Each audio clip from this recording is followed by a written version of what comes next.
أعوذ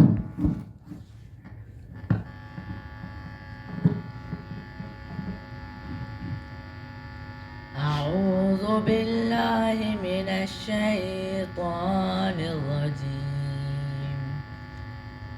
بسم الله الرحمن الرحيم. الرحمن علم القرآن خلق الإنسان علمه البيان الشمس والقمر بحسبان والنجم والشجر يسجدان والسماء رفعها ووضع الميزان ألا تطغوا في الميزان وأقيموا الوزن بالقسط ولا تخسروا الميزان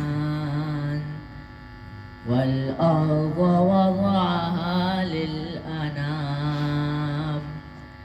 فيها فاكهة والنخل ذات الأكمام والحب ذو العصف والريحان فبأي آلاء ربكما تكذبان صدق الله العظيم. هو الله الذي لا إله إلا هو الرحمن الرحيم الملك القدوس السلام المؤمن المهيمن العزيز الجبار المتكبر الخالق البارئ المصور الغفار القهار الوهاب الرزاق الفتاح العليم القابض الباسط الخافض الرافع المعز المذل السميع البصير الحكم العدل اللطيف الخبير العليم العظيم الغفور الشكور العلي الكبير الحفيظ المقيم الحسيب الجليل الكريم الرقيب الولي الحميد المحسن المبدي المعيد المحيي المميت الحي القيوم الواجد الماجد الواحد الأحد الصمد القادر المقتدر المقدم المؤخر الأول الآخر الظاهر الباطن البال المتعال البار التواب المنتقم العفو الرؤوف المالك الملك ذو الجلال والإكرام المقسط الجامع الغني المغني المانع الظان النافع النور الهادي البديع الباقي الوارث الرشيد الصبور.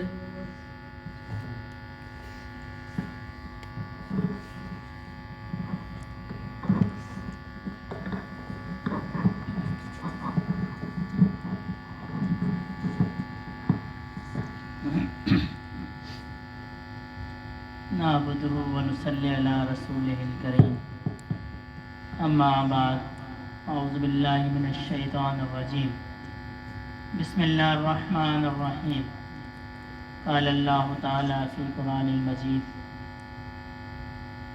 یا ایھا الذین آمنوا اذکروا اللہ ذکرا کثیرا وقال النبی صلی اللہ علیہ وسلم لكل شيء سقال وسقالة القلوب ذکر اللہ او کما قال علیہ الصلاۃ والسلام.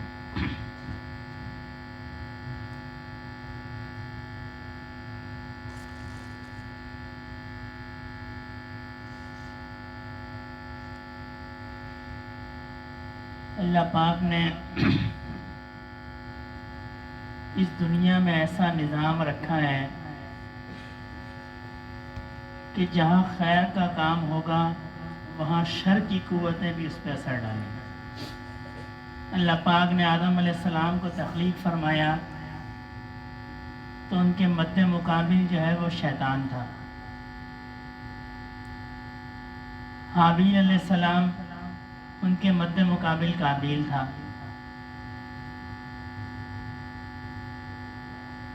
حضرت حسین مد مقابل یزید تھا۔ اب تاریخ میں دیکھ لیں، جب بھی خیر کا کام ہوگا اس کے ساتھ بدی کی قوتیں ضرور اس کے پیچھے لگ جائیں گی۔ جب بھی بندہ دین کے کام کی طرف آئے گا اس کو لازماً شیطان روکے گا، لازم۔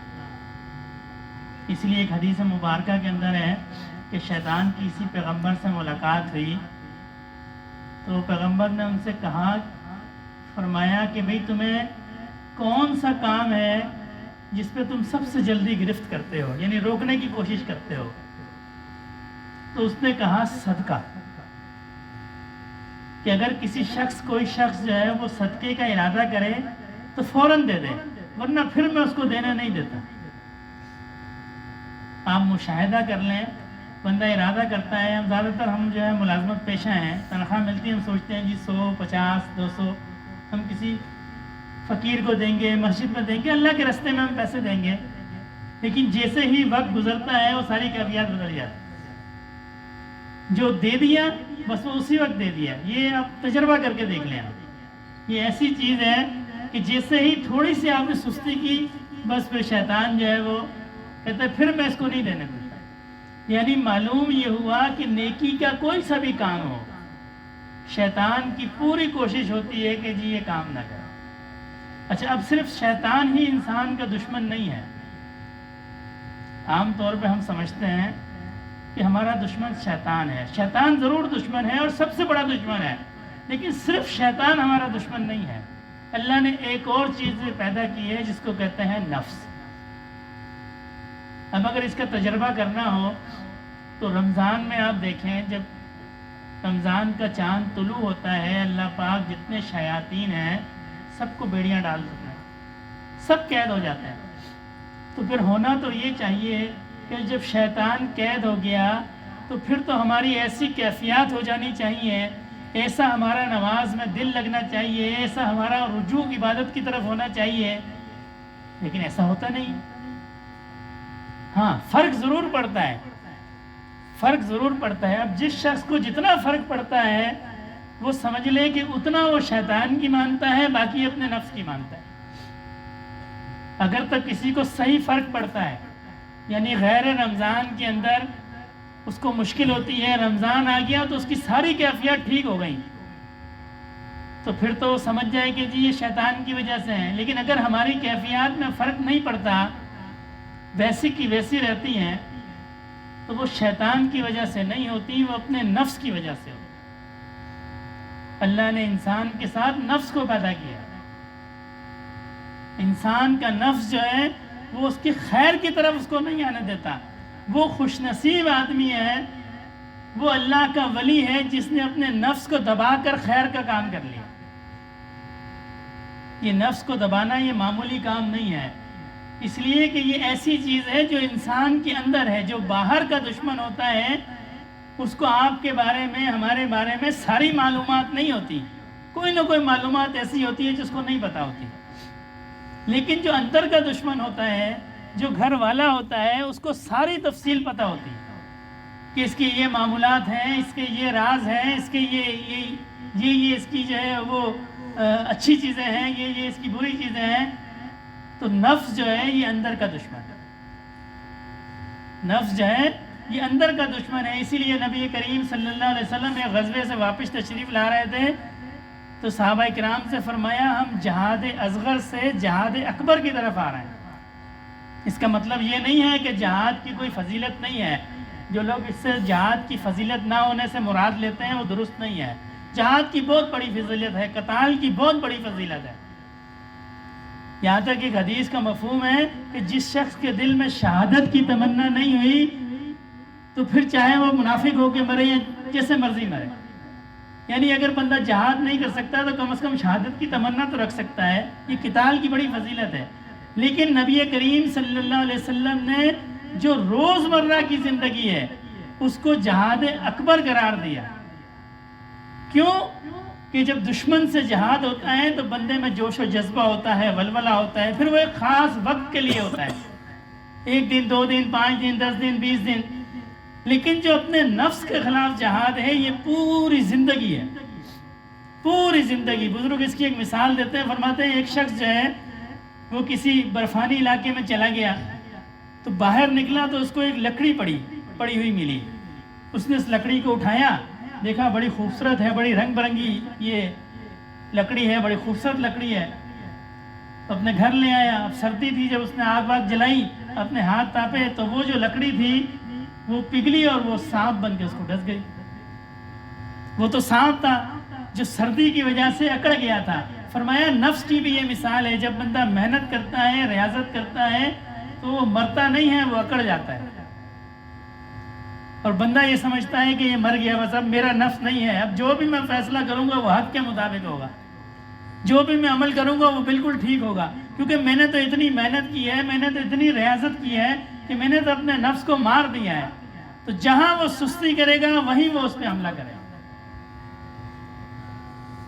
بہاؤالدین ذکریہ ملتانی رحمۃ اللہ علیہ جب فوت ہوئے تو ان کے صاحبزادے شاہ صدر الدین رحمۃ اللہ علیہ وہ مسند پہ بیٹھے تو جو لنگر کے انچارج تھے، ذمہ دار تھے، ان کو بلایا کہ جی لنگر میں کیا ہے؟ انہوں نے عرض کی کہ جی اتنا گندم ہے اور اتنا غلہ ہے اور اتنا پیسہ ہے. تو آپ نے فرمایا سارا صدقہ کر دو. انہوں نے عرض کی کہ حضرت یہ فقیر رہتے ہیں خانقاہ کے اندر تو وہ اس اناج کو استعمال کرتے ہیں اور اس سے نظام چلتا ہے، اور آپ کے والد صاحب کے زمانے میں بھی ایسے ہی معمول تھا، وہ بھی کچھ پیسہ کچھ غلہ رکھتے تھے تاکہ فقیروں کا نظام چلتا رہے. تو حضرت فرمانے لگے کہ بھائی وہ بڑے آدمی تھے، ان کے پاس اس سانپ کے کانٹے کا منتر تھا، میرے پاس نہیں ہے. یعنی اتنی احتیاط، اس سانپ کے کانٹے کا ان کے پاس منتر تھا، میرے پاس نہیں ہے، اس کو صدقہ کرو. تو جب بھی انسان اپنے نفس کی طرف سے توجہ ہٹاتا ہے وہ پلٹ کے اس پہ حملہ کرتا ہے. اب ہر وقت بندہ نفس کی طرف کیسے متوجہ رہے کہ یہ مجھے تنگ نہ کرے؟ تو اس کا آسان سا علاج یہ ہے کہ بندہ اللہ کی طرف متوجہ رہے. جب بندہ اللہ کی طرف متوجہ رہے گا پھر نہ نفس اس پہ زور ڈال سکے گا اور نہ شیطان اس پہ زور ڈال سکے گا.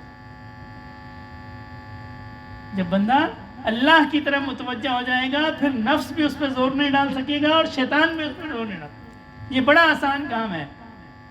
کسی نے خواب میں دیکھا تمثیل کے طور پہ کہ دل میں خیال آیا کہ یہ ذکر کا کیا نفع ہے، کیا فائدہ ہے. تو دیکھا ایک جسم ہے شیشے کا، اس کے اندر دل بھی دھڑک رہا ہے اور اس کے اوپر ایک بچھو بیٹا ہے کندھے کے اوپر، اور یہ جو مثالی جسم ہے یہ اللہ اللہ کر رہا ہے، اللہ اللہ اللہ، وہ بیٹھا ہوا ہے. اور جیسے ہی یہ غافل ہوا اس نے اپنی زبان نکالی اور اس کے دل میں ڈال دی. جب وہ اللہ کو یاد کرتا ہے یہ زبان باہر نکال لیتا ہے، جب وہ اللہ سے غافل ہوتا ہے یہ زبان پھر اندر ڈال لیتا ہے. تو جب بندہ اللہ سے غافل ہوتا ہے پھر اس پر شیطان بھی حملہ کرتا ہے اور نفس بھی حملہ کرتا ہے. جب بندہ اللہ کو یاد کرتا رہتا ہے پھر اس پہ نہ شیطان حملہ کرتا ہے اور نہ نفس حملہ کرتا ہے. یہ آسان نسخہ ہے. ہمارے حضرت رحمۃ اللہ علیہ فرمایا کرتے تھے نا بھائی مشکل ہے ہر چیز پہ توجہ دینا کہ میری آنکھ غلط نہ دیکھے، میرے کان غلط نہ سنے، میری زبان غلط نہ بولے، میرے پاؤں غلط طرف نہ جائیں، میرے ہاتھ غلط کام نہ کریں. اب بڑا مشکل کام ہے ہر چیز کو سنبھالنا، ہر چیز پہ توجہ رکھنا، یہ مشکل کام ہے. تو اس کا آسان سا حل یہ ہے کہ اپنے دل کو اللہ کی طرف متوجہ رکھے. جب دل اللہ کی طرف متوجہ رہے گا تو اس کا باقی جسم خود بخود اللہ کی اطاعت میں رہے گا. اللہ نے دل کو سلطان بنایا ہے، دل بادشاہ ہے باقی اعضاء کا. باقی اعضاء جو ہیں یہ دل سے کنٹرول ہوتے ہیں. دیکھیں اس کی ایک سائنسی لاجک ہے. اللہ نے دل کو پمپ کرنے کی مشین بنایا ہے. سائنس کسی ڈاکٹر سے پوچھا نا، وہ کہیں گے یہ دل کا کام یہ ہے کہ اس میں گندا خون جاتا ہے اور صاف خون باہر آتا ہے، اور وہ صاف خون کو پورے جسم کے اندر پمپ کرتا ہے، پاؤں کے ناخن سے لے کے سر کے بال تک. کوئی جگہ ایسی نہیں ہے جہاں پر دل صاف خون کو نہ پہنچاتا ہو. یہ بھی اللہ کا بڑا نظام ہے. باریک باریک نسیں ہیں، کسی نس میں، باریک سی نس میں بھی اگر خون رک جائے تو کہتے ہیں جی فالج ہو گیا، اس کا وہ حصہ کام نہیں کرتا.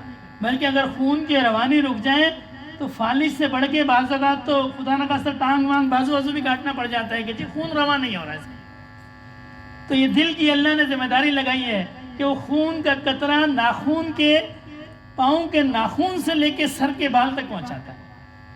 اور جو بندہ اللہ کا ذکر کرتا ہوگا، جس کا دل ذاکر ہوگا، جب اس میں سے خون جائے گا تو وہ جسم کے ہر حصے میں وہ ذکر والا خون جائے گا.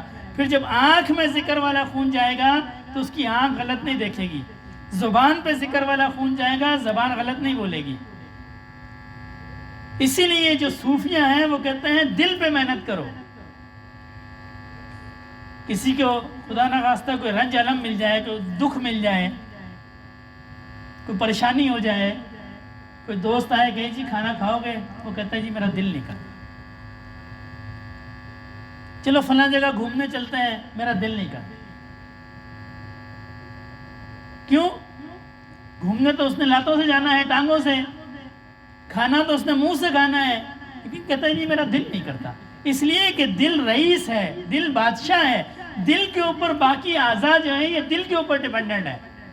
اس کا دل خوش ہوگا تو اعضاء سے بھی خوشی کا اظہار ہوگا.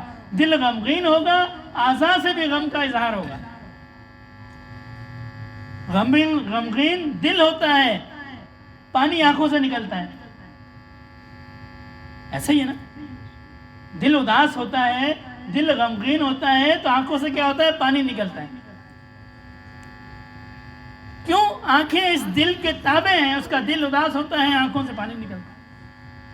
تو یہ جب دل ذاکر بن جائے گا، دل صاف بن جائے گا، تو پھر اس کو باقی جو اس کے دشمن ہیں نفس اور شیطان، پھر ان سے مقابلہ آسان ہو جائے. یہ ساری جو زندگی ہے یہ دل کے اوپر ہے. ظاہری زندگی بھی دل کے اوپر ہے. یعنی انسان کو خدا نہ خواستہ کسی کو ہارٹ اٹیک ہو جائے یا کوئی بیمار ہو، ڈاکٹر سب سے پہلے آ کے اس کے دل کو دیکھتے ہیں نا، دھڑک رہا ہے کہ نہیں. اگر نہیں دھڑک رہا کہنا جی چلا گیا ہے. یہ تو ہے ظاہری زندگی. اور اللہ کے حبیب صلی اللہ علیہ وسلم فرماتے ہیں، حدیث پاک کا مفہوم ہے کہ جو اللہ کا ذکر کرتا ہے وہ زندہ ہے، اور جو اللہ کا ذکر نہیں کرتا وہ مردہ ہے. یعنی ہماری جو باطنی زندگی ہے، وہ زندگی جس کا اللہ کے یہاں اعتبار ہے، وہ زندگی بھی ذکر کے اوپر ہے. جو ذاکر ہے وہ اللہ کے نزدیک زندہ ہے وہ، اور جو ذاکر نہیں ہے، اللہ کو یاد کرنے والا نہیں ہے، وہ مردہ ہے. یہ اللہ کا ذکر یہ معمولی نہیں ہے. یہ پوری زندگی، صرف انسانوں کی زندگی نہیں ہے، اس پوری کائنات کی زندگی بھی اللہ کا ذکر ہے. حدیث مبارکہ میں آتا ہے ایک بندہ جب اللہ کا نام لینے والا ہوگا قیامت نہیں آئے گی. جب کوئی بھی نہیں ہوگا پھر قیامت آئے گی. یہ اتنی بڑی کائنات ہے، یہ اللہ کے نام کی برکت سے قائم ہے. آج ہم کہتے ہیں جی ہمارے گھروں میں برکت نہیں ہے. ہمارے گھروں میں برکت اس لیے نہیں ہے کہ ہماری زبان پہ اللہ کا نام بھی نہیں ہے، ہمارے دل کے اندر اللہ کی یاد بھی نہیں ہے، اس لیے ہمارے گھروں میں برکت نہیں ہے. ورنہ اللہ کا نام تو اتنی برکت والا ہے، یہ پوری کائنات کو چلاتا ہے. یہ پوری کائنات اللہ کے نام کی برکت سے چلتی ہے. جس دن لوگ اللہ کے نام کو بھول جائیں گے، یہ کائنات اللہ پاک فنا فرما دیں گے. ایسا برکت والا نام ہے. ہم مسلمان ہیں، مسلمانوں کے گھر میں پیدا ہوئے ہیں، ہمارے گھروں میں برکت نہیں ہے. یہ عجیب سی بات نہیں ہے. جس سے کہیں جی میں پریشان ہوں، میرے گھر میں برکت نہیں ہے. بھئی کیوں نہیں ہے؟ اتنی عظمت والی ہستی کہ ہم نام لیوا ہوں، ہم ان کو جانتے ہوں، ہم ان کا نام لیتے ہوں، ہم ان کے حکم پہ چلتے ہوں، اور پھر ہمارے پاس برکت نہ ہو. پھر کس کے پاس ہوگی؟ جب اللہ کا نام لینے والے کے پاس نہیں ہوگی تو پھر کس کے پاس ہوگی؟ تو اللہ کا نام برکت والا ہے، اللہ کا نام عظمت والا ہے۔ اللہ کے نام کی یہ برکت ہے، جب بندے کے دل میں اللہ کا نام جم جاتا ہے انسان کا دل روشن ہو جاتا ہے، پھر اس کو ساری چیزیں نظر آتی ہیں۔ انسان صرف آنکھوں سے نہیں دیکھتا ہے، ہم سمجھتے ہیں انسان صرف آنکھوں سے دیکھتا ہے، انسان آنکھوں سے نہیں دیکھتا ہے، صرف آنکھوں سے نہیں دیکھتا ہے۔ جو آنکھوں سے دیکھتے ہیں ان کو کہتے ہیں بصارت، اور جو دل سے دیکھتے ہیں اس کو کہتے ہیں بصیرت۔ حدیث شریف کا مفہوم ہے نا کہ بندہ اللہ کے اتنے نزدیک ہو جاتا ہے کہ پھر وہ اللہ کی آنکھوں سے دیکھتا ہے، پھر وہ اللہ کے قدموں سے چلتا ہے، پھر وہ اللہ کی زبان سے بولتا ہے۔ یہ مرتبہ اللہ کے حبیب صلی اللہ علیہ وسلم نے فرمایا جیسے جیسے بندہ اللہ کو یاد کرتا ہے وہ اللہ کے نزدیک ہوتا جاتا ہے۔ جتنا اللہ کو یاد کرے گا اتنا اللہ کے نزدیک ہو جائے گا، اور جب اللہ کو یاد کرے گا پھر اس پہ کوئی شیطانی چیز حملہ نہیں کر سکتی۔ اگر کسی پہ ہوتا ہے تو وہ آزمائش ضرور ہے، اس لیے کہ اللہ پاک آزماتے ہیں۔ جب کوئی شخص دعویٰ کرتا ہے نا محبت کا تو دنیا کا محبوب بھی آزماتا ہے، تو اللہ بھی آزماتے ہیں، اللہ پاک آزماتے ہیں۔ یہ زمین، یہ دن اور رات جو اللہ نے پیدا فرمائے یہ آزمائش کے لیے پیدا فرمائے۔ موت اور حیات کو جو پیدا کیا ہے یہ آزمائش کے لیے پیدا کیا ہے۔ الذی خلق الموت والحیات لیبلوکم ایکم احسن عملا، ہم نے موت اور حیات کو پیدا کیا تاکہ تم پہچانے جاؤ کون نیک عمل کرتا ہے کون نہیں کرتا ہے۔ تو جو بندہ اللہ کو یاد کرتا ہے، جس کے دل میں اللہ کی یاد بستی ہے، پھر اس کو دنیا کی کوئی طاقت اپنی طرف متوجہ نہیں کر سکتی۔ یہ اللہ کا ذکر ایسی چیز ہے، یہ دل کو روشن کر دیتا ہے، اور پھر ایسی کیفیت ہو جاتی ہے بندہ یہ محسوس کرتا ہے میں اللہ کے سامنے ہوں۔ ہم میں سے ہر شخص کا یہ ایمان ہے کہ اللہ ہمیں دیکھ رہے ہیں، ہر شخص یہ جانتا ہے اللہ ہمیں دیکھ رہے ہیں، لیکن اس کے باوجود بھی وہ گناہ کرتا ہے، اس کے باوجود بھی کم تولتا ہے، اس کے باوجود بھی چوری کرتا ہے، حالانکہ یہ جانتا ہے کہ جی اللہ ہمیں دیکھ رہے ہیں، اس لیے کہ یہ کیفیت اس کے دل کے اندر نہیں ہے۔ اگر یہ کیفیت اس کے دل کے اندر ہوتی، اس کو مشاہدہ ہوتا، اس کو یقین ہوتا، تو پھر وہ ایسے کام نہیں کرتا۔ اور ایک کیفیت دل کے اندر اللہ کی یاد سے آئی، اس لیے کہ جب بندہ اللہ کو یاد کرتا ہے پھر اللہ بھی اس کو یاد کرتا ہے۔ یہ دو طرفہ محبت ہے، ایک طرفہ نہیں ہے۔ دنیا کی محبت یہ ایک طرفہ ہوتی ہے، اللہ سے جو محبت ہے یہ دو طرفہ ہوتی ہے، ایک طرفہ نہیں ہے۔ جب بندہ اللہ کو یاد کرتا ہے فَاذْكُرُونِي أَذْكُرُكُمْ، تم مجھے یاد کرو میں تمہیں یاد کروں۔ کتنی سعادت کا اور کتنی نیک نامی کا یہ مقام ہے، کتنی بڑی بات ہے کہ کسی کو اللہ یاد کرتا ہے۔ ہمارے علاقے کا ڈی سی کسی کو کہہ لے نا، کسی کو کہ فلاں صاحب کو، تو وہ اتراتا نہیں پھرتا ہے کہ جی میرے تو فلاں سے تعلقات ہیں۔ اور جو اللہ جس کو یاد کرتے ہیں، جب بندہ اللہ کو یاد کرتا ہے پھر اللہ اس کو یاد کرتا ہے، پھر بندہ دعا کرتا ہے اللہ اس کی دعاؤں کو قبول کرتے ہیں۔ کیوں ہمیں ضرورت پیش آتی ہے کہ ہم فلاں سے دعا کراتے ہیں، فلاں سے دعا کرتے ہیں؟ ہم خود دعا کیوں نہیں کرتے ہیں؟ ہماری دعاؤں میں اثر کیوں نہیں ہے؟ اس لیے کہ اللہ سے ہم نے وہ تعلق قائم نہیں کیا نا، اللہ سے ہم نے وہ کنیکشن نہیں بنایا۔ اگر ہم اللہ سے کنیکشن بناتے، اللہ سے تعلق بناتے، میں اکثر کہا کرتا ہوں ساتھیوں کو، جی اللہ سے باتیں دکھ سکھ کیا کریں، ہم لوگوں میں سے تو کرتے ہیں نا، اللہ سے کیا کریں اللہ یہ مجھے مسئلہ ہے۔ جب رات کو سونے کے لیے بستر پہ جائیں تو تھوڑی دیر اللہ سے باتیں کریں، تھوڑی دیر محاسبہ کریں اپنا کہ میرا پورا دن کیسے گزرا ہے۔ دیکھیں ہماری زندگی میں اور جانوروں کی زندگی میں فرق ہے۔ ان کو اللہ نے کس لیے پیدا کیا؟ ہماری آسائش کے لیے، کہ انسانوں کے لیے خدمت کے لیے کسی کا ہم گوشت کھاتے ہیں، کسی پہ ہم سواری کرتے ہیں، کوئی ہمیں ویسے ہی دکھنے میں اچھے لگتے ہیں اور ان کا کوئی مقصد نہیں ہے۔ ہمیں اللہ نے اپنی عبادت کے لیے پیدا کیا ہے، ہمارا مقصد صرف کھانا پینا نہیں ہونا چاہیے، صبح ملازمت پہ چلے گئے، شام کو آ گئے، باہر گھوم لیا، سو گئے، بس یہ ہماری زندگی کا مقصد نہیں ہے۔ رات کو جب بستر پہ لیٹیں تو تھوڑی دیر اپنا محاسبہ کریں کہ جی میرا پورا دن کیسے گزرا ہے، میرا پورا دن اللہ کی رضا کی حالت میں گزرا ہے کہ نافرمانی کی حالت میں گزرا ہے۔ آج میں نے اللہ کے کسی حکم کو توڑا تو نہیں ہے، آج میں نے اللہ کو کتنا یاد کیا ہے۔ پھر جو اپنی غلطیاں ہوں اسی وقت معافی مانگنا، یا اللہ مجھ سے غلطی ہو گئی اور دوبارہ نہیں کروں گا میں یہ کام۔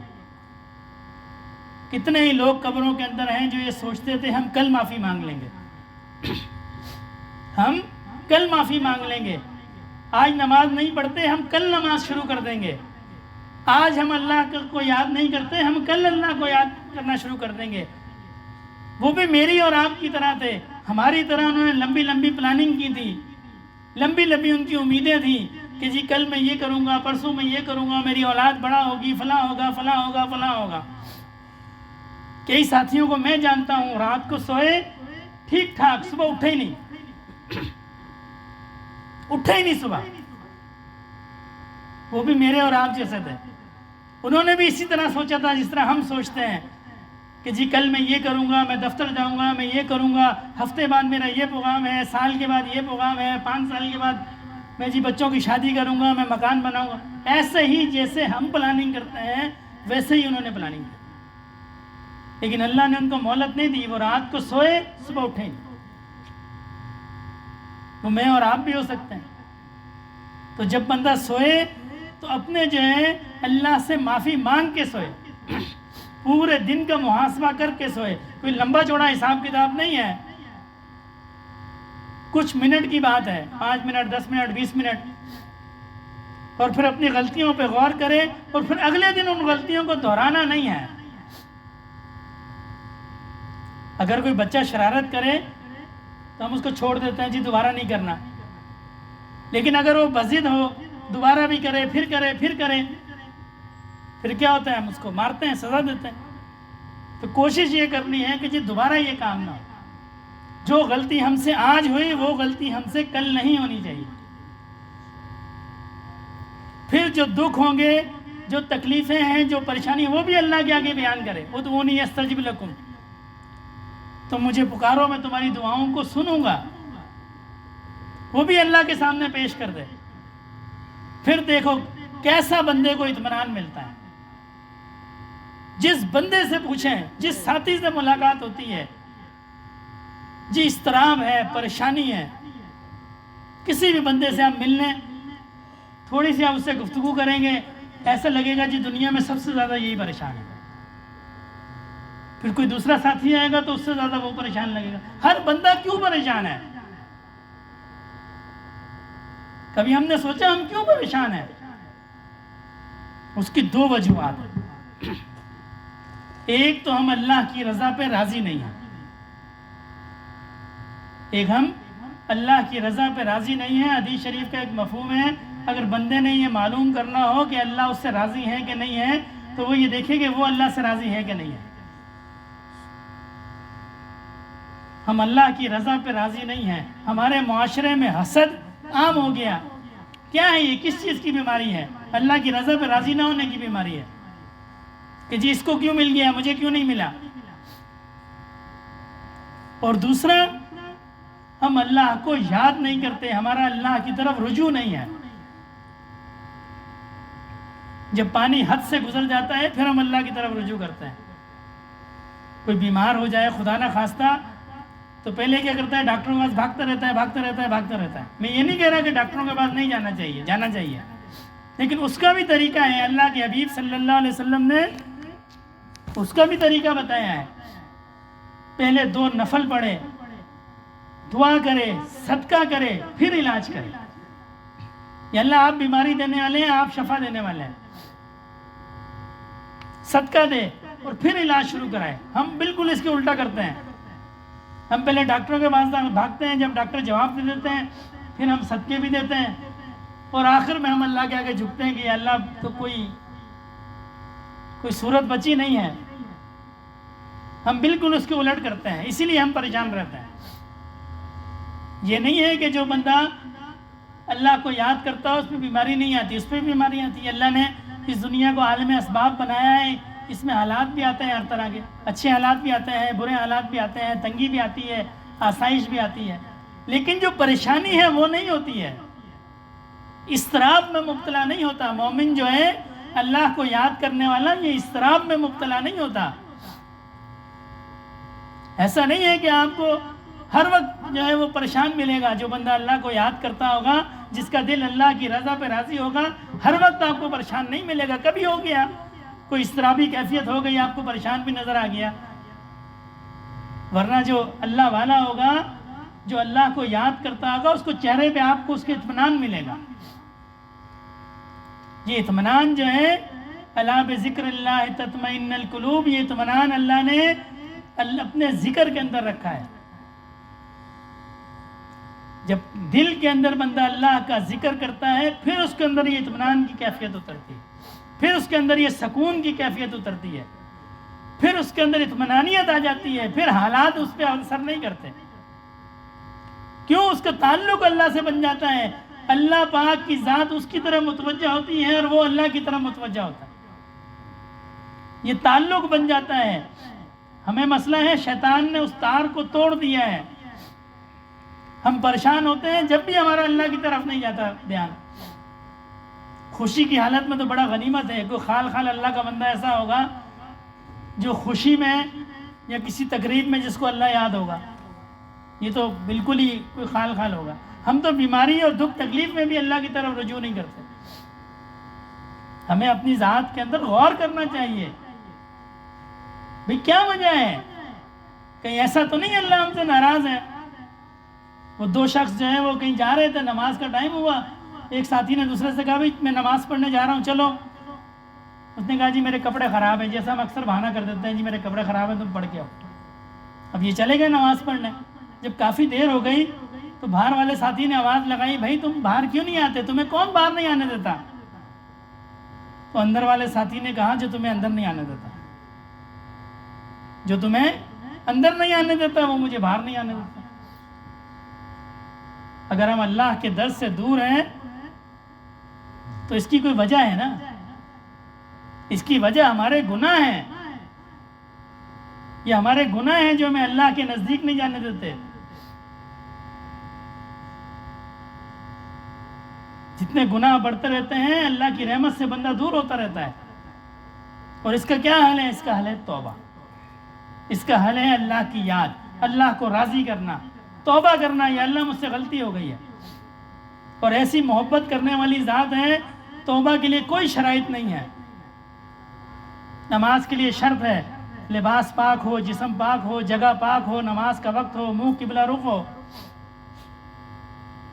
روزے کی شرط ہے سورج نکلا ہوا نہ ہو، صبح صادق نہ ہو، اور غروب آفتاب سے پہلے نہیں کھول سکتے. توبہ کی کوئی شرط نہیں. آپ گھر میں بیٹھے ہیں، آپ مسجد میں بیٹھے ہیں، آپ دفتر میں بیٹھے ہیں، آپ کسی بھی حال میں ہیں، دل کو اللہ کی طرف متوجہ کرنا ہے یا اللہ مجھ سے غلطی ہو گئی، یا میری غلطی کو معاف کر دو. دل میں یہ کیفیت پیدا ہو گئی، اللہ پاک قبول کر لیتا. ایسی محبت والی ذات ہے. ایک دو مجھے ایک ساتھی کہنے لگے جی کہیں پڑھا ہوگا انہوں نے کہ اگر کسی کو بخار ہو جائے تو 1 سال کے گناہوں کو اللہ معاف کر دیتا ہے. تو میں نے کہا بھائی بات یہ ہے کہ اگر کسی کے دل میں ندامت پیدا ہو جائے، 1 لمحے کی ندامت پوری زندگی کے گناہوں کو معاف کر دیتی ہے. 1 دن کا بخار اگر 1 سال کے گناہوں کو معاف کرتا ہے، 1 لمحے کی ندامت پوری زندگی کے گناہوں کو معاف کر دیتی ہے. یا اللہ مجھ سے غلطی ہو گئی، آپ بڑے ہیں، آپ مجھے معاف کر دیں. کفل کا واقعہ مشہور ہے نا، پوری زندگی گناہ کیے، مرتے ہوئے صرف اللہ سے باتیں کی. یہ شیطان نے ہمارے تعلق کو توڑ دیا. ہمیں اللہ یاد نہیں آتا، ہم بیمار ہوتے ہیں تو پوچھتے ہیں جی بیوی کہاں ہے، ماں کہاں ہے، بھائی کہاں ہے، فلاں کو بلا دو، فلاں کو بلا دو. میں نے ایسے اللہ والوں سے الحمدللہ ہمارا تعلق ہے. ہمارے حضرت جی کو وہ گاڑی پلٹی ہو گئی تو وہ سر پہ چوٹیں لگی تو ڈاکٹر نے کہا جی دماغ کا آپریشن ہوگا. تو مجھے بلا کے کہنے لگے جی میری نمازوں کا حساب رکھنا.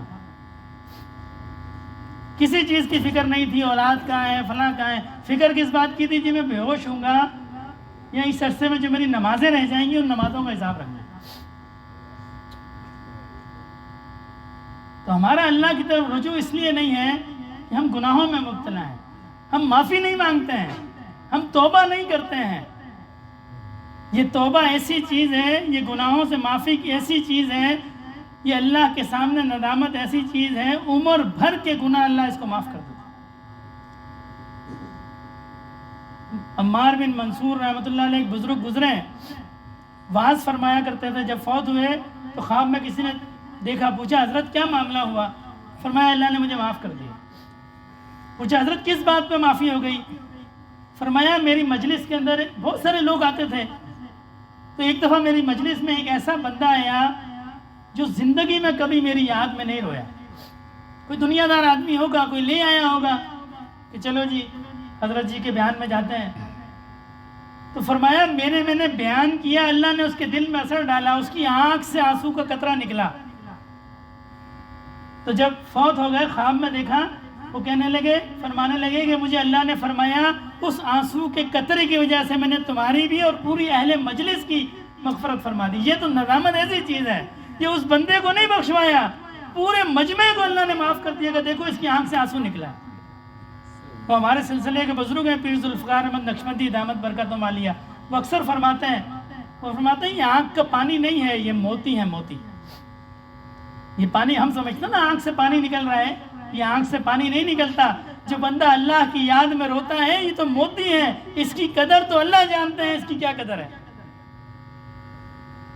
ایک وقت کے رونے کو اللہ نے پوری مجلس کو معاف کر دیا، جاؤ سب کو معاف کر دیا، میرا یہ بندہ میری یاد میں رو پڑا. اور حدیث مبارکہ کے اندر بھی آتا ہے جب نوجوان کوئی توبہ کرتا ہے تو اللہ پاک قبرستان سے عذاب کو اٹھا لیتے ہیں. ایسی توبہ اللہ کو پسند ہے. یہ آنسو معمولی ہے، اللہ کو یاد کرنا کوئی معمولی ہے، کوئی اللہ کے سامنے جھکنا کوئی معمولی ہے. یہ تو ہمیں شیطان نے دور کر دیا کہ نہیں جی تمہارا فلاں گناہ ہے، اللہ تمہیں معاف نہیں کریں گے. حجاج بن یوسف بہت بڑا ظالم تھا. جب اس کے انتقال کی خبر حسن بصری رحمۃ اللہ علیہ نے سنی تو آپ نے فرمایا کہ وقت کا فرعون مر گیا.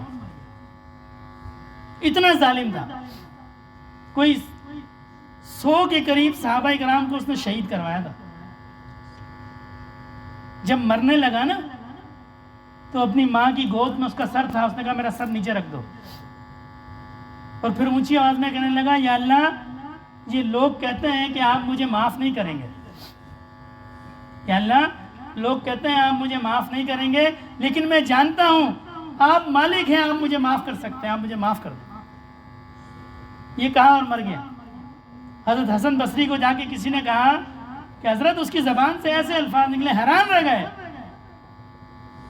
فرمایا اللہ کی رحمت سے امید ہے کہ ان الفاظ کی برکت سے اللہ اس کو معاف کر دے. یہ اللہ کے سامنے جھکنا، ہم کہتے ہیں نا اللہ اکبر، بس ٹھیک ہے اللہ بڑے ہیں، ایسا نہیں ہے، ایسا نہیں ہے. ہم سمجھتے ہیں کہ بس بڑے ہیں، اللہ بہت بڑے ہیں. یہ اتنی بڑی کائنات ہے، اگر بندہ کائنات تو دور کی بات اپنے جسم کو بندہ غور کر لے نا. یہ آنکھ ہے، آج سائنس نے بڑی ترقی کر لی ہے، کتنے کیمرے ایجاد ہو گئے ہیں، 500 میگا پکسل اور پتہ نہیں کتنے میگا پکسل، لیکن آج بھی یہ آنکھ جتنی جلدی زوم کرتی ہے کوئی کیمرہ دنیا کا زوم نہیں کرتا. آپ نزدیک دیکھیں گے جب بھی آپ کو بندے کا چہرہ صحیح نظر آئے گا، آپ دور دیکھیں گے جب بھی صحیح آئے گا. ابھی تک کوئی ایسی آپٹکس چیز ایجاد نہیں ہو سکی جو آنکھ کا نعم البدل ہو. ہمارے گردوں کا نظام ہے، کسی ساتھی کو اگر ہاسپٹل جانے کا مشاہدہ ہوا ہو جہاں ڈائلیسس ہوتے ہیں، اتنی بڑی مشین ہوتی ہے اور 3-4 گھنٹے وہ مریض کو ڈائلیسس کر کے اس کا خون صاف کرتے ہیں، ہفتے میں 2-3 دفعہ کرتے ہیں، پھر بھی پانی نہیں پی سکتا. جی 250 ml سے زیادہ پانی نہیں پینا، یا شوربہ استعمال نہیں کرنا، یا چائے نہیں پینی، بس 1 بوتل کے برابر لیکوڈ استعمال کرنا ہے، اس سے زیادہ نہیں کرنا۔ اور یہ گردے اللہ نے دیے ہیں، پورا دن پانی پیتے رہو۔ انسان اگر اپنے جسم کے اوپر غور کر لے، ایسی اللہ کی تخلیق ہے، اللہ بہت بڑا ہے۔ یہ ہمارے گناہ کچھ بھی نہیں ہیں۔ ایک حدیث شریف کے اندر ہے، پورے سمندر جو ہے وہ گناہوں سے بھر دیے جائے، اللہ ان کو بھی معاف کر دے۔ صرف ایک بات ہے، صرف ایک، کہ اللہ کے سامنے جھک جائیں، اللہ سے معافی مانگ لیں، اللہ سے توبہ کر لیں۔ روز گناہ ہو، روز بندہ توبہ کرے، اللہ مجھے معاف کر۔ اللہ توبہ کرنے والوں کو پسند کرتا ہے۔ اللہ کے سامنے جھک جائیں کہ اللہ مجھ سے غلطی ہو گئی۔ اور یہ کیفیات، یہ مشاہدات، یہ اس وقت حاصل ہوتے ہیں جب بندہ اللہ کو یاد کرتا ہے، پھر اس کے دل کے اندر اللہ کی محبت متوجہ ہوتی ہے۔ پھر جب انسان کو کسی سے محبت ہوتی ہے، پھر محبت جھکنا بھی سکھاتی ہے انسان کو۔ یہ محبت جو ہے یہ انسان کو جھکنا سکھا دیتی ہے، پھر جھک جاتا ہے انسان۔ جب اللہ سے محبت ہوتی ہے پھر اللہ کے سامنے جھک جاتا ہے۔ تو دعا فرمائے اللہ پاک ہمیں عمل کی توفیق عطا فرمائے، اپنی یاد نصیب فرمائے، ہمارے دل کو اپنی یاد سے منور فرمائے۔ تمام ساتھی 3 دفعہ استغفار، 10 دفعہ درود شریف، 10 دفعہ تیسرا کلمہ، 11 دفعہ سورہ اخلاص اور 1 دفعہ سورہ فاتحہ۔ استغفر اللہ رب۔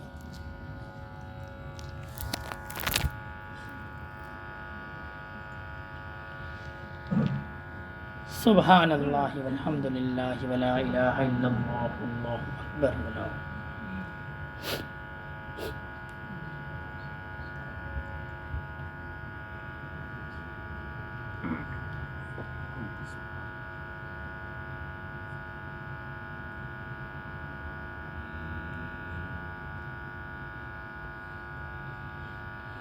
صلی اللہ علیہ تعالی وبارک وسلم۔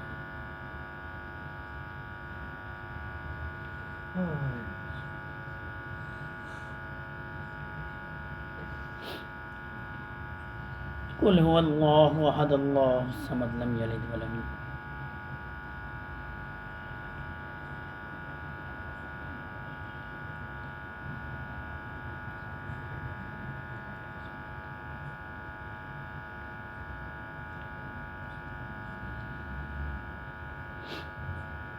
الحمد للہ رب العالمین الرحمن الرحیم مالک یوم الدین ایاک نعبد و ایاک نستعین اہدنا الصراط المستقیم صراط الذین انعمت علیہم غیر المغضوب علیہم ولا الضالین۔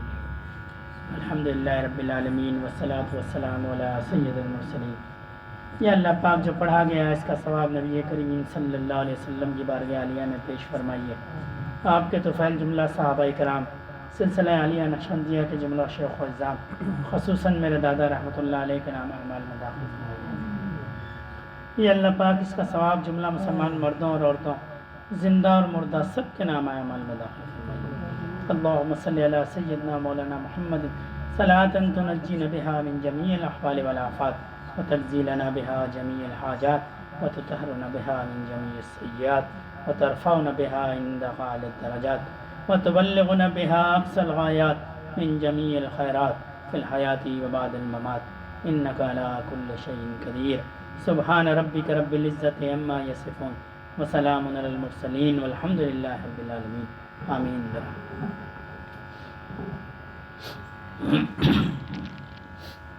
یہ مراقبہ کہتے ہیں اللہ کی یاد کو۔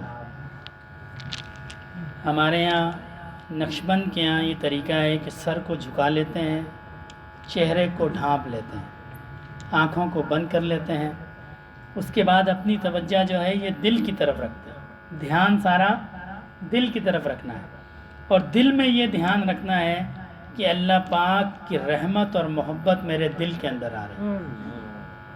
یہ شروع میں مشکل ہوتی ہے، خیالات زیادہ تنگ کرتے ہیں۔ آہستہ آہستہ دھیان دل کی طرف رکھنا ہے۔ جب بھی خیال آئے اس خیال کے پیچھے نہیں بھاگنا، بلکہ اپنی توجہ دل کی طرف رکھنی ہے، اور دل کا دھیان اللہ پاک کی ذات کی طرف رکھنا ہے۔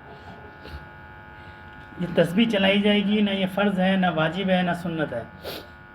یہ صرف بزرگوں کا طریقہ ہے۔ اس طریقے سے خیالات بھٹکتے نہیں ہیں، بلکہ تسبیح کی آواز پہ یکسو رہتے ہیں۔ تو تسبیح کی آواز پہ یہ تصور رکھنا ہے کہ یہ تسبیح کی ٹک ٹک نہیں ہے، یہ میرے دل کی دھڑکن ہے، اور یہ کر رہی ہے اللہ اللہ اللہ۔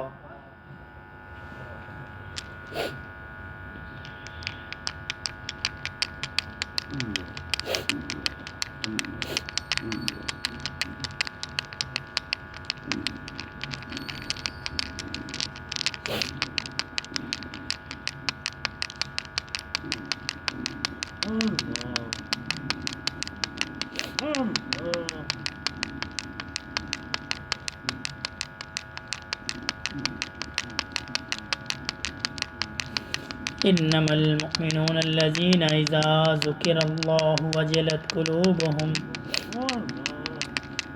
واذا تليت عليهم آياته زادتهم ايمانا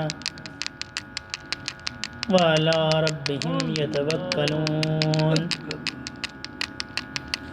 الذين يقيمون الصلاة ومما رزقناهم ينفقون۔ اللہ اللہ اللہ۔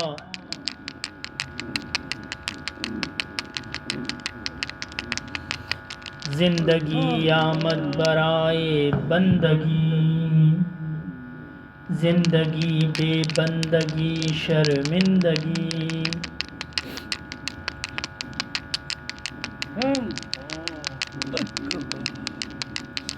ذکر حق آمد غذائے روح را،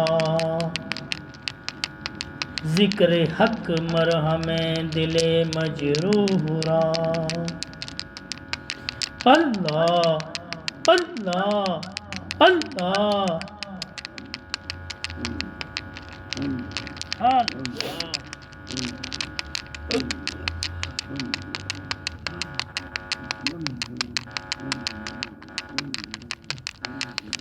ذکر گو تا تیرا جانست، پاکیے دل سے ذکر رحمانست۔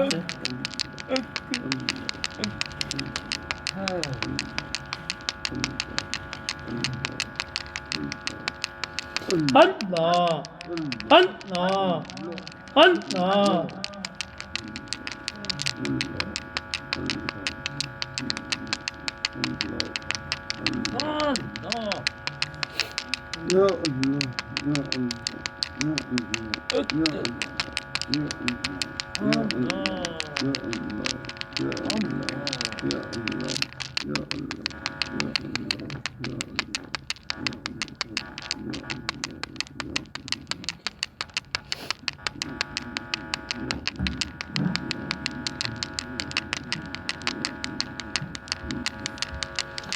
اللہ اللہ اللہ۔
رہے گا محشر تک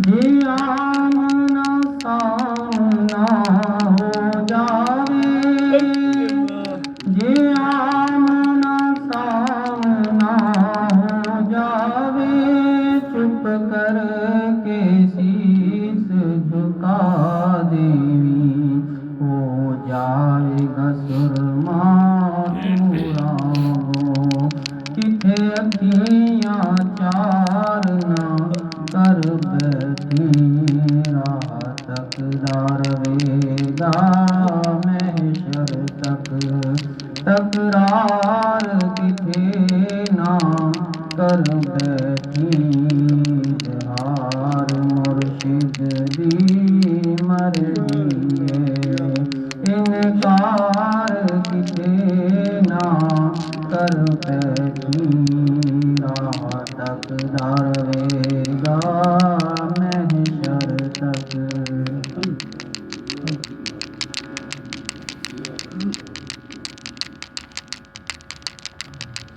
اللہ اللہ اللہ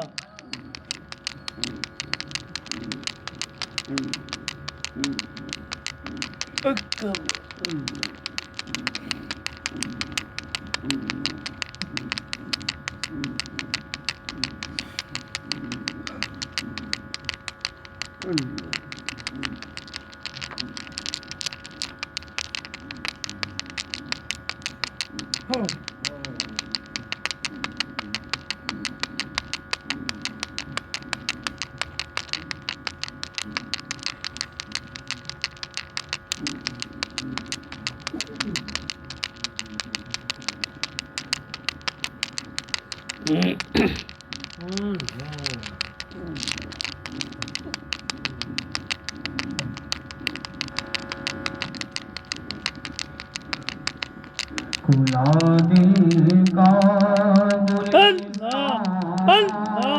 گنبد خضرا کے سائے میں کھلا دل کا گلستان گنبد خضرا کے سائے میں نظر بھی ہے فروزاں گنبد خضرا کے سائے میں نظر بھی ہے فروزاں گنبد خضرا کے سائے میں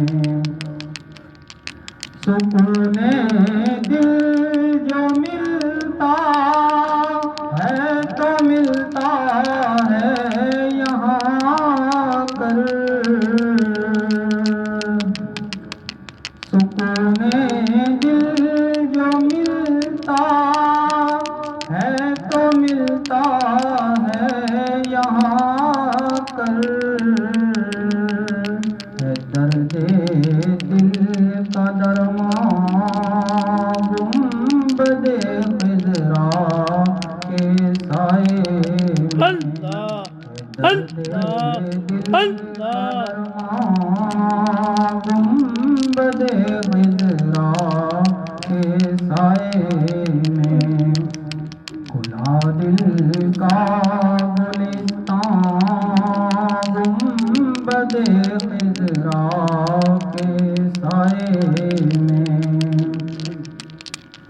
یہاں ہر شخص کے چہرے پہ میں نے نور دیکھا ہے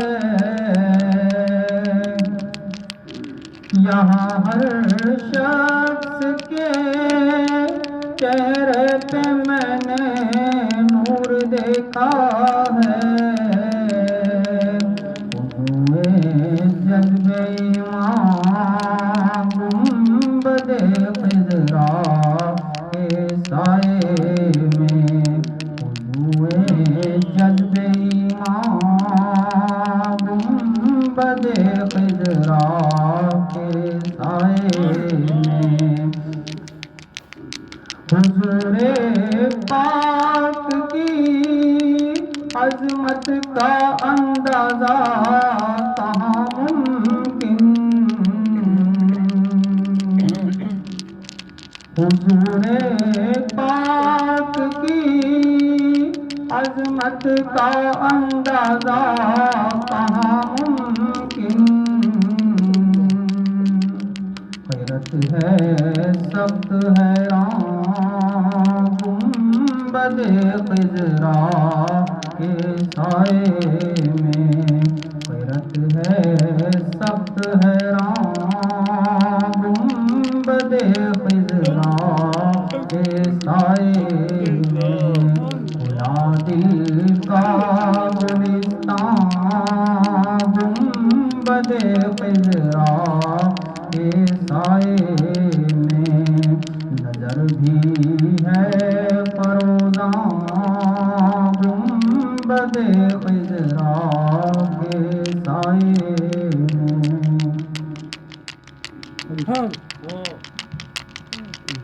اللہ اللہ اللہ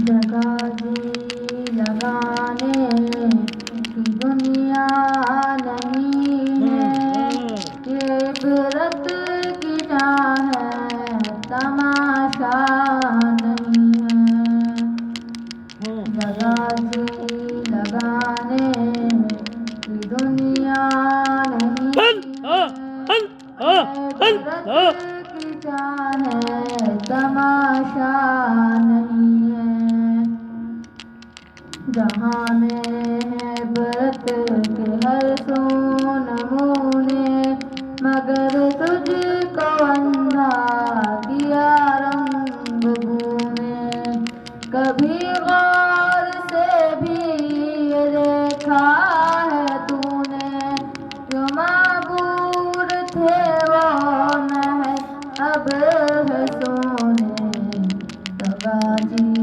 لگانے کی دنیا نہیں ہے، یہ عبرت کی جا ہے تماشا نہیں ہے، میرے خاک میں پہچاں کیسے کیسے مکی ہو گیا مکاں کیسے کیسے، ہوئے نام بے نشاں کیسے کیسے، زمین کھا گئی نوجوان کیسے کیسے، جگہ جی لگانے کی دنیا نہیں ہے، عبرت کی جا ہے تماشا نہیں ہے، تجھے پہلے بچپن برسوں کھلایا، جوانی نے پھر تجھے کو مجنوں بنایا، بڑھاپے نے پھر آگے کیا کیا ستایا، اجل تیرا کر دے گی بالکل صفایا، جگہ جی لگانے کی دنیا نہیں ہے، یہ عبرت کی جا ہے تماشا نہیں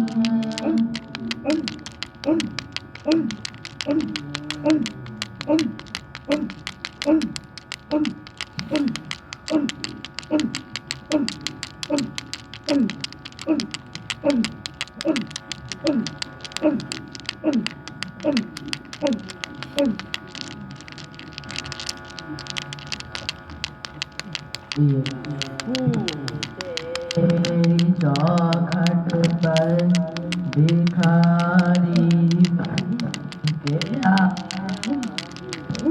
سارا پاپا ہوں، عزت و ندامت ساتھ لایا ہوں، بھکاری وہ کہ جس کے پاس جھولی ہے نہ پیالہ ہے،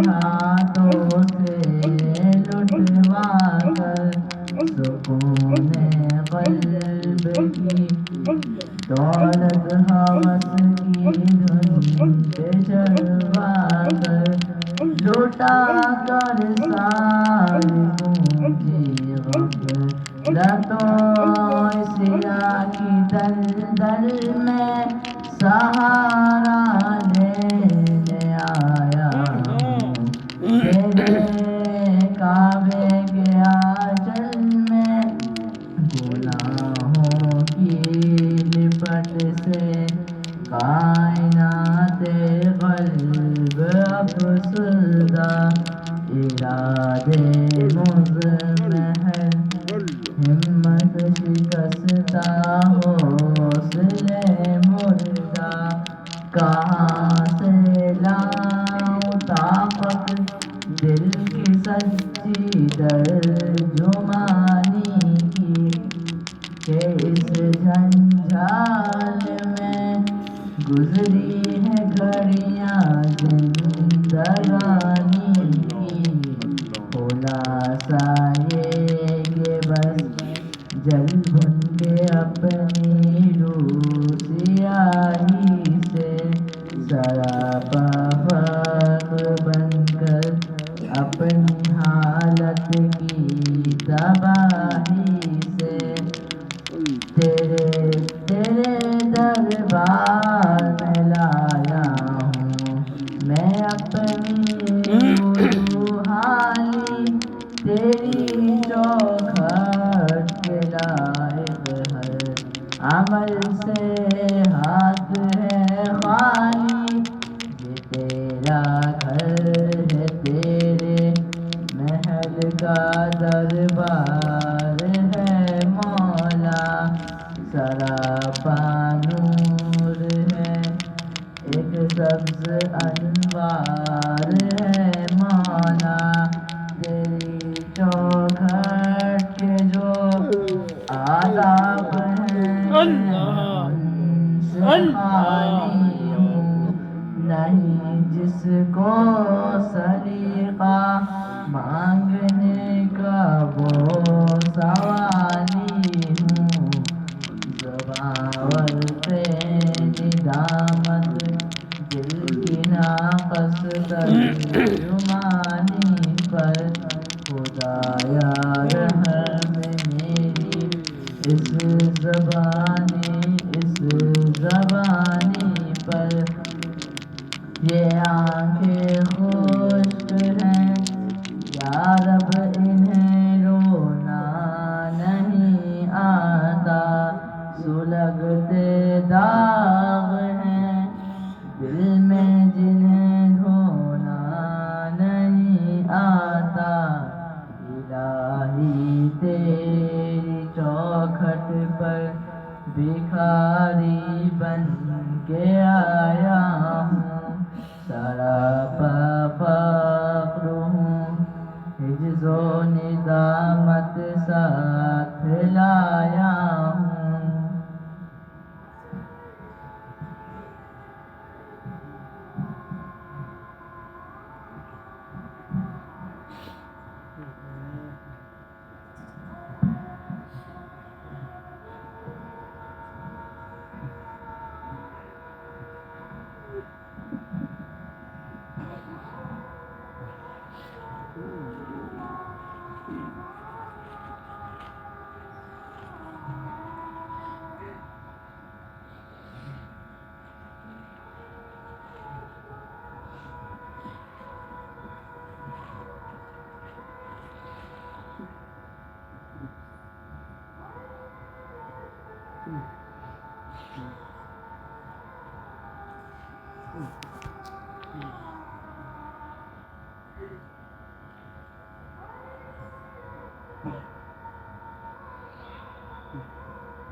جس دن دیاں ساچا مرشد دی پیتی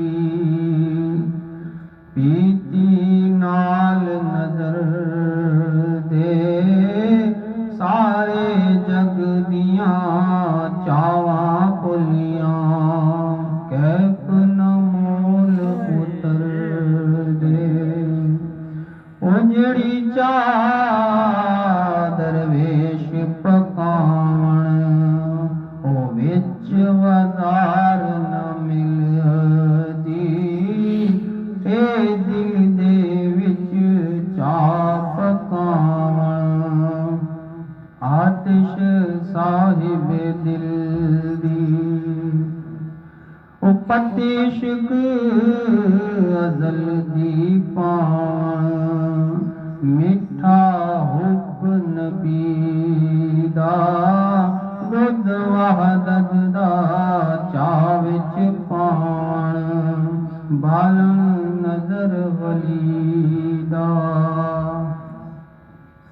گرم رکھو چاہ دل وچ فقیرو ٹھنڈی مول نہ ہووے ٹھنڈی پاروں چاہ ساڈی تے متا قبول نہ ہووے او جے جانو کچھ ٹھنڈی ہوندی تے کامل مرشد دے ول جاؤ نال نگاہ دے چاہ فقیروں گرم کرا کے لیاؤ چاہ دید دی موسیٰ پیتی ہوش گیا اڑ سارا ابراہیم نے چاہ چپا وچ پیتی ملیا جب نظارہ چاہ یوسف نے کنو وچ پیتی وکیا بن کے پردہ پھر چاہ قید مصر وچ پیتی ملیا تخت مصر دا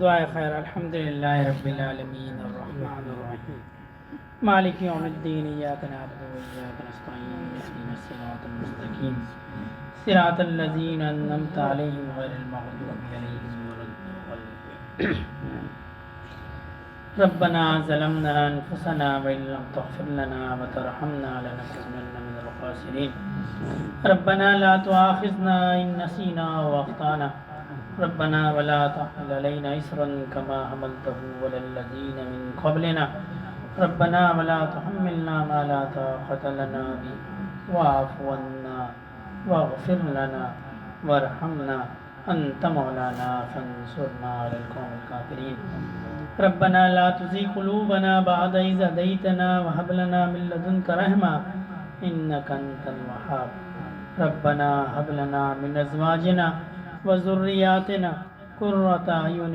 واجعلنا للمتقين إماما اللهم إنا على ذكرك وشكرك وحسن عبادتك اللهم إنك عفو تحب العفو فاعف عنا اللهم حاسبني حسابا يسيرا اللهم حاسبني حسابا يسيرا اللهم اغفر لنا قبل الموت وارحمنا عند الموت ولا تعذبنا بعد الموت ولا تحاسبنا يوم القيامة إنك على كل شيء قدير. یا اللہ پاک اپنی رضا والی زندگی عنایت فرمائیے. یا اللہ پاک رضا کی حالت میں موت عطا فرمائیے. یا اللہ پاک ہم سے جو گناہ ہو گئے، اعلانیہ ہوں یا خفیہ ہوں، بڑے ہوں یا چھوٹے ہوں، ظاہری ہوں یا باطنی ہوں، یا اللہ پاک اپنی رحمت سے تمام گناہوں کو معاف فرمائیے. یا اللہ پاک ہم نے سنا ہے آپ نے عرش پہ لکھوایا ہے آپ کی رحمت آپ کے غصے پہ غالب ہے. یا اللہ پاک اپنی رحمت سے ہمارے گناہوں کو معاف فرمائیے. یا اللہ پاک ہماری خطاؤں کو معاف فرمائیے. یا اللہ پاک ہماری ٹوٹی پھوٹی عبادتوں کو قبول فرمائیے. یا اللہ پاک ہمارے قلوب کو اپنی یاد سے منور فرمائیے. یا اللہ پاک روز محشر نبی کریم صلی اللہ علیہ وسلم کے دست اقدس سے حوض کوثر کا پیالہ نصیب فرمائیے. یا اللہ پاک ہماری جانوں میں، ہماری اولادوں میں، ہمارے گھر والوں میں نبی کریم صلی اللہ علیہ وسلم کے دین کو جاری فرمائیے. یا اللہ پاک جو بیمار ہیں ان کو صحت عطا فرمائیے. جو تنگ دست ہیں ان کی تنگ دستی کو دور فرمائیے. جو قرض میں مبتلا ہیں غیب کے خزانوں سے ان کا قرض عطا فرمائیے. یا اللہ پاک جو اولاد کی نعمت سے محروم ہیں نیک صالح اولاد عطا فرمائیے. یا اللہ پاک جو اولاد نرینہ کی نعمت سے محروم ہیں نیک صالح وارث عطا فرمائیے. یا اللہ پاک جو بیمار ہیں صحت عطا فرمائیے. یا اللہ پاک جو ہمارے بڑے اس دنیا سے چلے گئے ان کی قبور کو جنت کے باغوں میں سے باغ بنائیے. یا اللہ پاک جو حیات ہیں ہمیں ان کی خدمت کرنے کی توفیق عطا فرمائیے. یا اللہ پاک جہاں جہاں بھی مسلمان مظلومیت کی زندگی گزار رہے ہیں یا اللہ پاک غیب سے ان کی نصرت فرمائیے. خصوصاً فلسطین کے مسلمانوں پر رحم فرمائیے. ان کے شہداء کی شہادتوں کو قبول فرمائیے. ان کے زخمیوں کو صحت عطا فرمائیے. یا اللہ پاک نبی کریم صلی اللہ علیہ وسلم کی پوری امت پر رحم فرمائیے. یا اللہ پاک حاضرین مجلس کی ہر قسم کی جائز و شرعی حاجات کو پورا فرمائیے. یا اللہ پاک یہ آپ کے بندے آپ کی یاد کے لیے جمع ہوئے. یا اللہ پاک ہم سب کے قلوب کو اپنی یاد کے لیے جمع فرمائیے. یا اللہ پاک ہم سب کے قلوب کو اپنی یاد سے منور فرمائیے. یا اللہ پاک ہم پر رحم فرمائیے. یا اللہ پاک ہم پر رحم فرمائیے. جو مانگ سکے وہ بھی عطا فرمائیے، جو نہ مانگ سکے وہ بھی عطا فرمائیے. یا اللہ پاک ہم نے اپنے گمان کے مطابق مانگا، آپ اپنی شان کے مطابق عطا فرمائیے. یا اللہ پاک اس مجمع میں کوئی آپ کا نیک بندہ ہوگا جس کی آمین آپ کو پسند ہوگی، یا اللہ پاک اس آمین کی برکت سے ہماری دعاؤں کو قبول فرمائیے. یا اللہ پاک یہ سامنے ہماری خانقاہ کا کام ہو رہا ہے، یا اللہ پاک غیب کے خزانوں سے اس کو تعمیر فرمائیے. یا اللہ پاک اس کو آباد فرمائیے. یا اللہ پاک یہاں سے اپنے ذکر کو جاری فرمائیے. یا اللہ پاک ہماری اولادوں کو بھی نیک صالح بنائیے. یا اللہ پاک ہمیں ان کی خوشیاں دیکھنا نصیب فرمائیے. یا اللہ پاک ہم پر رحم فرمائیے.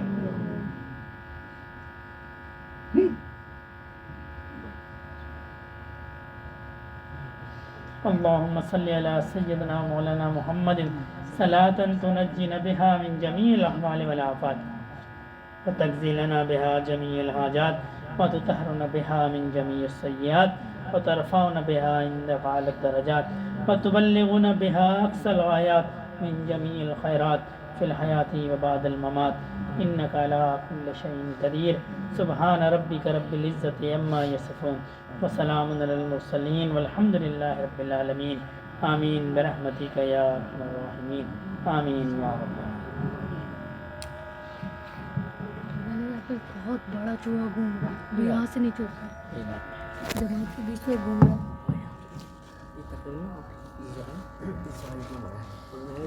ہے.